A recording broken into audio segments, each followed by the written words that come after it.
Hai guys, bagaimana kabarnya? Semoga selalu baik-baik aja ya. Oke, di kesempatan kali ini kita akan membahas sebuah film yang berjudul The Dead of Night. Berkisah tentang pembunuhan berantai atau yang biasa kita kenal dengan psikopat, yang terletak di sebuah kota kecil yang tandus. Dan kakak beradik yang ada di kota itu bakalan menjadi korban berikutnya. Mampukah mereka menyelamatkan diri dari psikopat itu? Daripada penasaran, langsung saja kita nonton review filmnya. Namun sebelum itu, bagi kalian yang suka dengan channel ini, silahkan subscribe aja ya. Dan jangan lupa nyalakan lonceng notifikasinya. Yuk kita langsung saja ke TKP. Cerita film ini dimulai dengan diperlihatkannya kawasan yang sangat tandus dan kering. Kemudian terlihat seorang bapak-bapak dengan setelan koboi-nya sedang mengendarai mobil di daerah gersang tersebut. Sampai pada suatu ketika ia melihat seseorang berada di jalanan yang akan dilewati dalam kondisi yang sedang tengkurap. Orang yang berpenampilan aneh itu membuat si bapak penasaran. Kemudian ia turun untuk memeriksanya.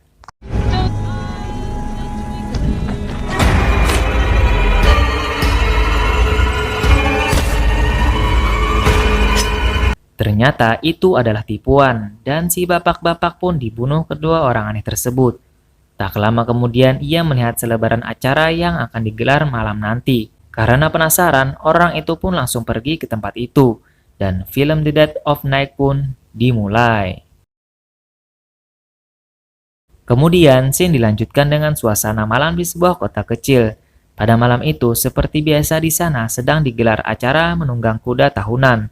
Terlihat koboi-koboi pro player dari berbagai daerah sedang berkumpul di acara tersebut. Lalu seorang cewek bernama Maddie sedang sibuk berdandan karena ia ingin terlihat cantik saat melihat sang pacar akan tampil di acara tersebut.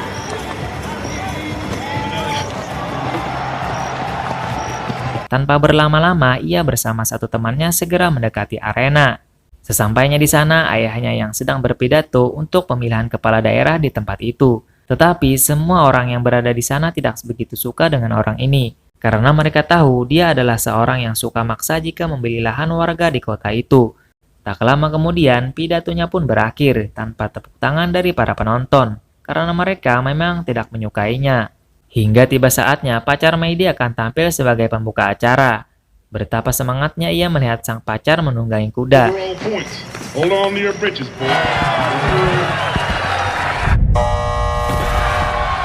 Sang pacar yang telah selesai dengan aksinya berhasil tampil dengan baik dan membuat Maddie semakin cinta. Maddie pun segera menghampirinya untuk memberikan selamat. Kemudian, tiba-tiba datang seorang wartawan TV meminta foto bintang koboi ini. Karena merasa tempat itu kurang mendukung untuk pemesraan, pasangan ini mencari tempat yang lain. Sesampainya di tempat yang mereka maksud, pasangan ini melanjutkan kemesraannya. Tetapi tempat sepi yang mereka pilih membuat seseorang terganggu. Mungkin karena tidak suka melihat orang yang sedang bermesraan, hingga membuatnya pergi. Karena mereka masih tidak menemukan tempat aman, akhirnya pasangan ini berencana pindah ke tempat lagi untuk bermesraan. Hurry up! Ternyata orang yang langsung pergi tadi itu adalah psikopat yang membunuh bapak-bapak di awal scene tadi. Singkat cerita, mereka yang sudah melakukan ritual layaknya suami istri pun melepas lelah sambil ngobrol-ngobrol santai. Kemudian suara yang mengagetkan itu membuat mereka terkejut. Karena suara yang terus mengganggu, pacar Maddie pun keluar untuk memeriksanya. Saat berada di luar, ia tidak menyadari dengan apa yang ada di belakangnya. Maddie pun semakin ketakutan dengan suara tembakan. Karena pacarnya tidak datang juga, ia memeriksa keadaan sekitar dari dalam mobil.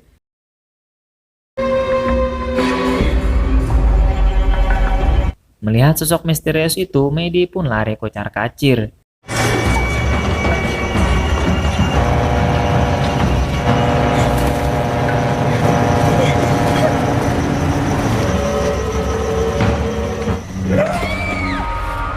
Akhirnya tertangkap juga si perempuan ini. Kemudian scene pun beralih ke seorang pria bernama Tommy. Terlihat dia sedang berburu di padang rumput yang gersang. Karena buruan yang dicarinya menjauh, Tommy pun berusaha mendekatinya. Tetapi pemburuannya yang terhenti karena sebuah pagar pembatas. Lalu ia menemukan sobekan kain di pagar itu. Seperti yang kita tahu, motif kain yang ditemukan sama dengan baju yang dipakai Maddie. Karena Tommy penasaran, ia pun membawa sobekan itu. Tak jauh dari sana, ia menemukan ceceran darah. Tommy pun heran saat memeriksanya.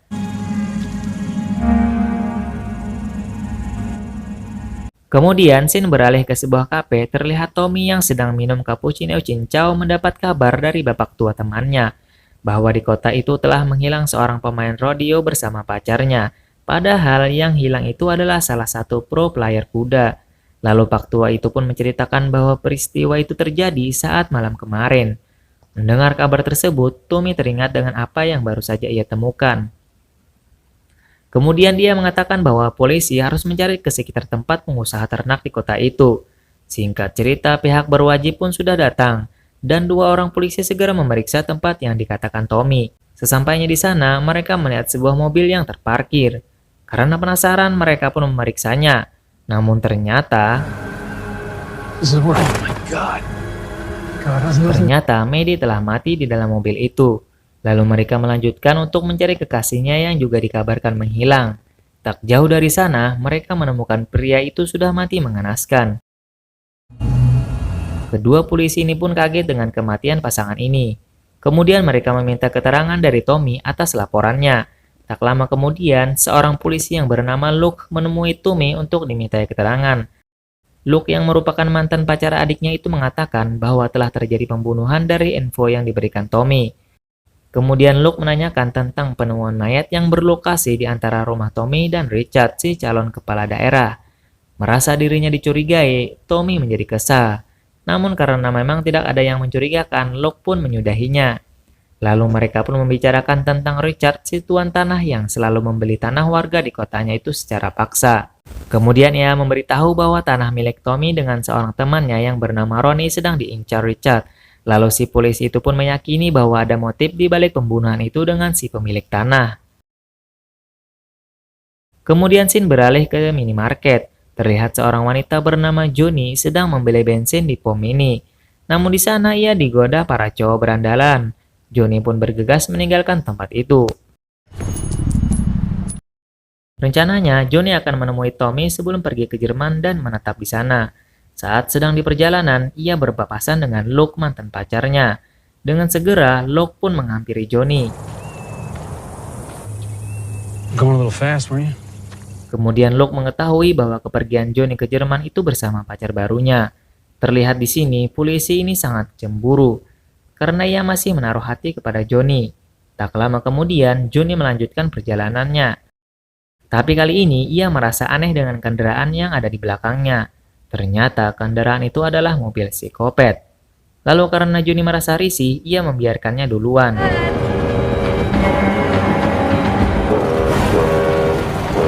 Namun mobil psikopat malah ikut berhenti.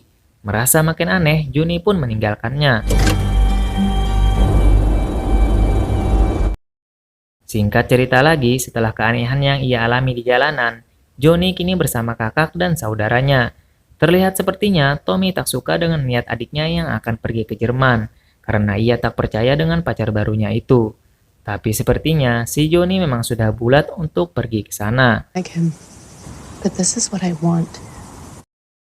Tak berselang lama, Tommy melihat seekor kuda berada di sekitar rumah mereka. Terlihat Tommy dan saudaranya sangat penasaran melihat kuda yang entah milik siapa. Lalu Tommy menganggap bahwa kuda itu milik temannya yang bernama Ronnie. Karena mereka yakin kuda ini terlepas dari kandangnya, kemudian Tommy mencoba untuk mengembalikan kuda itu ke rumah temannya itu. Singkat cerita, Tommy sampai di rumah Ronnie. Saat berada di sana, ia dikagetkan dengan suara tembakan yang berasal dari rumah Ronnie. Merasa ada sesuatu yang gak beres, Tommy pun memeriksanya. Dan ternyata mobil psikopat sudah terparkir di depan rumah. Kemudian Tommy melihat keadaan rumah dari balik jendela. Ia pun sangat kaget melihat temannya yang sedang disiksa oleh 2 psikopat. Tommy yang tak bisa berbuat banyak karena para psikopat yang sedang beraksi memiliki senjata. Ia hanya bisa menyaksikan Ronnie dan istrinya mati di dalam rumah. Merasa kedua psikopat yang sudah pergi, Tommy pun memeriksa keadaan temannya itu. Betapa marahnya Tommy melihat temannya yang sudah meninggal. Lalu ia berusaha menghubungi saudaranya yang berada di rumah. Tapi tiba-tiba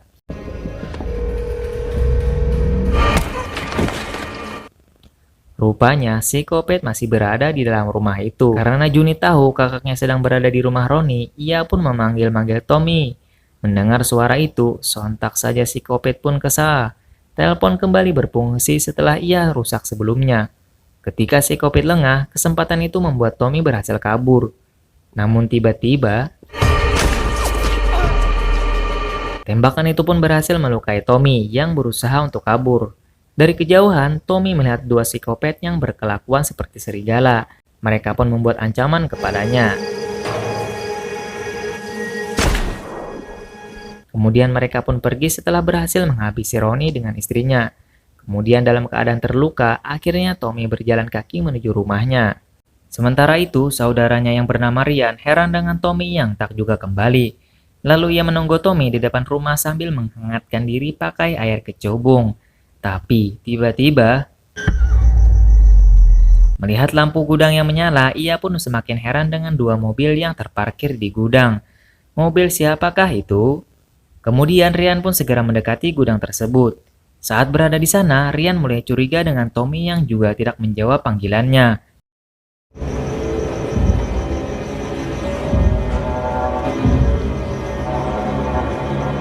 Tiba-tiba, di sisi lain teriakan Ryan terdengar Johnny yang sedang tidur. Kemudian dia berusaha memeriksa sumber suara yang baru didengarnya.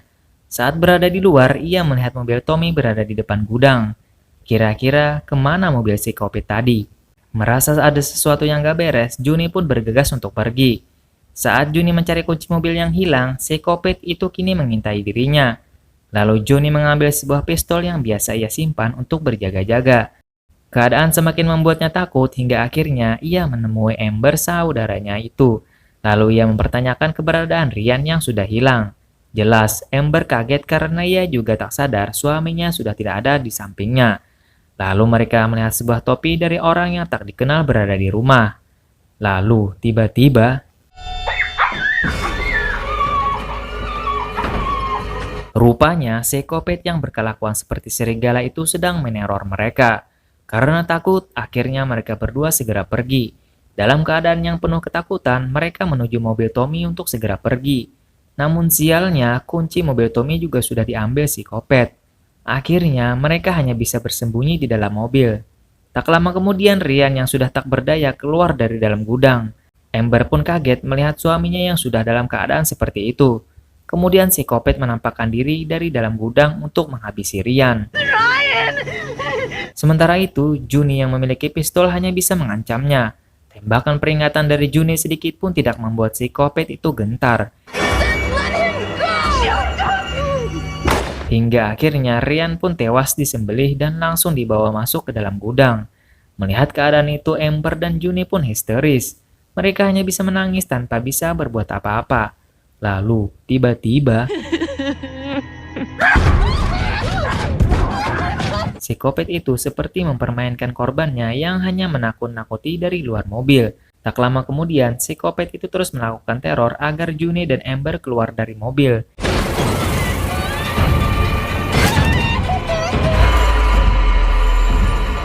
Dengan sebuah oli yang berwarna merah, Juni merencanakan sebuah ide untuk kabur.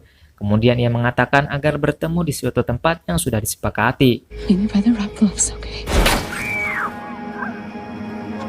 Oli yang berwarna merah itu seolah darah yang mengenai Juni. Si Kopet yang merasa telah berhasil akhirnya mendekati korbannya. Mereka berdua akhirnya bisa kabur sesuai rencana Juni.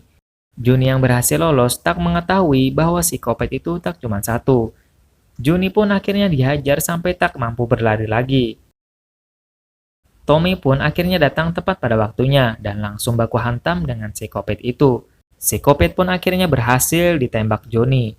Lalu scene pun beralih ke Amber. Terlihat dia sedang dikejar si Kopet bersenjata yang hanya bisa berlari menjauh. Tak lama kemudian, Amber pun terkena tembakan si Kopet.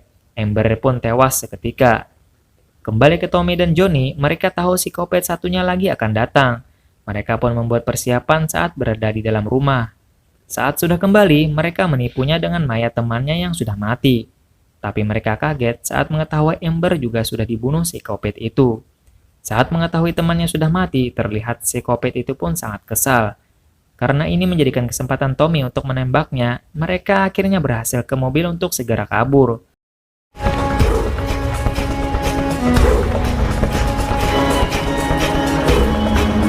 Tapi bukannya berhasil, si Kopets itu sudah berada di depan mereka entah bagaimana caranya.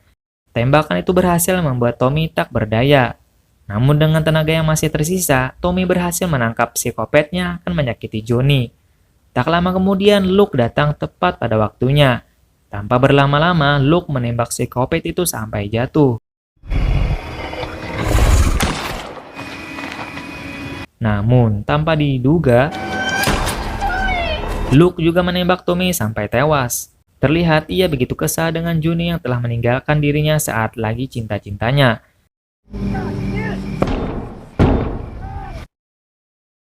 Keesokan harinya, suasana tampak sepi di tempat itu. Kemudian Johnny berhasil keluar dan sudah dipastikan Luke sudah mati dengan beberapa tembakan yang terdengar semalam.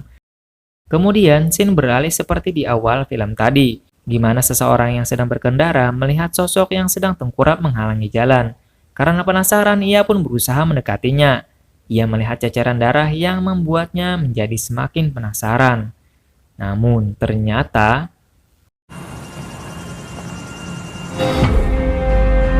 si Kopet yang kita kira sudah mati ternyata masih hidup. Dan film pun berakhir. Oke, bagaimana menurut kalian guys? Masih bingung? Oke, kita jelasin sedikit ya. Scene di awal tadi kita diperlihatkan dengan sosok kedua psikopat yang doyan membunuh. Lalu dari sebuah selebaran, mereka memasuki kota kecil tempat Tommy dan Johnny tinggal. Kemudian kita diperlihatkan dengan jalur alur yang seolah pembunuhan itu mengarah ke Richard sebagai dalang dari pembunuhan itu. Padahal sama sekali bukan dia. Karena sebetulnya kedua psikopat ini adalah dua orang pembunuh berantai yang memang hanya hobinya saja. Atau ada maksud tersendiri, tidak dijelaskan dalam film ini. Atau lebih jelasnya, pembunuh berkelakuan aneh dan tak menetap di suatu tempat. Kemudian, Luke seorang polisi yang tanpa disangka membunuh karena perasaan sakit hati kepada Johnny. Akhirnya ia membunuh Tommy dan juga Johnny. Namun tak berhasil, malah Luke yang mati.